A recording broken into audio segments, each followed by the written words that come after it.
Hello students, here is a video in which we are going to illustrate about conditional probability. Die is thrown twice and the sum of numbers appearing is observed to be 6. What is the probability that the number 4 has appeared at least once?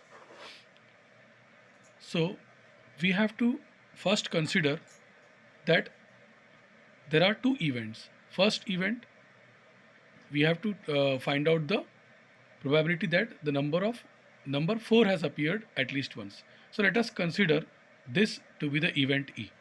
Solution: let E be the event in which the number 4 has appeared at least once. So if you remember, when you throw a die twice, then we have pairs 1 1 comma 1 2 comma 1 3 so and so forth, 1 6 2 1 comma 2 2 comma 2 3 comma 2 6, like that, so and so forth, 6 1 6 2 6 6. So total 36 outcomes are there. So if we consider this particular event, the number 4 has appeared at least once. So either the 4 can be on first position. Let us take 4 1, 4 2, 4 3, 4 4, 4 5, 4 6, or else it can go with the second position 1 4, 2 4, 3 4, 4 4 is already included, 5 4 and 6 4. In this way we have got 1 2 3 4 5 6 7 8 9 10 11. There are 11 possible favorable outcomes for event E. So number of elements are total 1 2 3 4 5 6 7 8 9 10 11. So n of E is 11. Now we should also understand that to total sample space, number of sample points is 36, because if you throw a die twice or if two dice are rolled together, then we can see that there are 36 sample outcomes, sample space points. Now we want this: the sum of numbers, a die is thrown twice and the sum of numbers appearing is observed to be 6.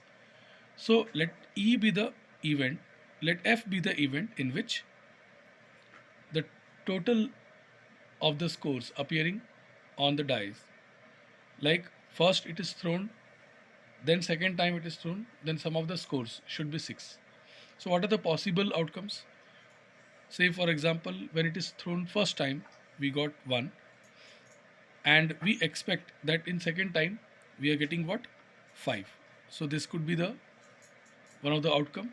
Then in the same way we keep on increasing 2 comma, like 2 comma 4, and we'll decrease here, then 3 comma 3, then 4 comma 2. Okay, some of the scores should be 6. Is that clear? Then it is 5 comma 1, and then we can reverse, say, since it is reversed, so we can reverse this also. It will be 2 comma 4, here 4 comma 2. So in this way we get 1 2 3 4 5.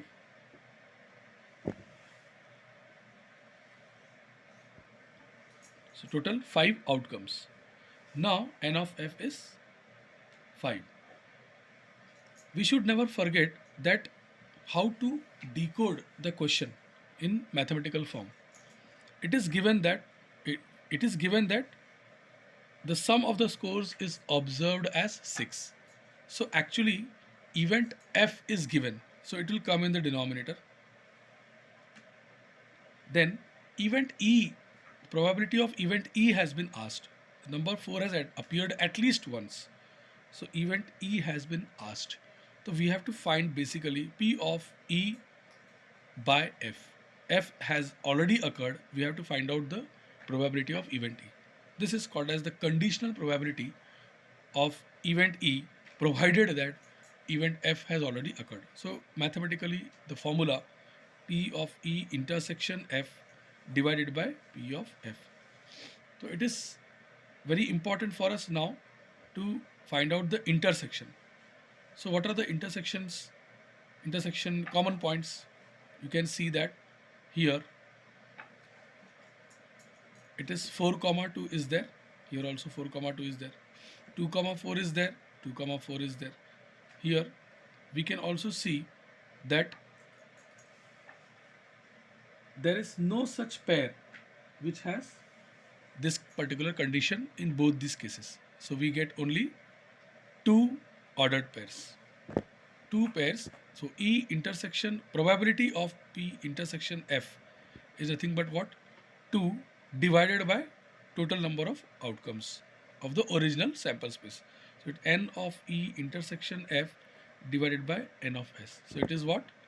It is there are only two outcomes. E intersection F has only two outcomes. One is what? 4 comma 2 and another is 2 comma 4. Like this, 2 divided by 36. So hence we can say that. And what is P of F?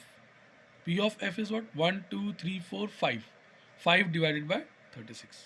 Hence we will write therefore P of equation A, equation 1 becomes P of E divided by F is equal to P of E intersection F, that is 2 by 36 divided by P of F, that is 5 by 36. In this way we get 2 by 5. Like this you can calculate conditional probability of event.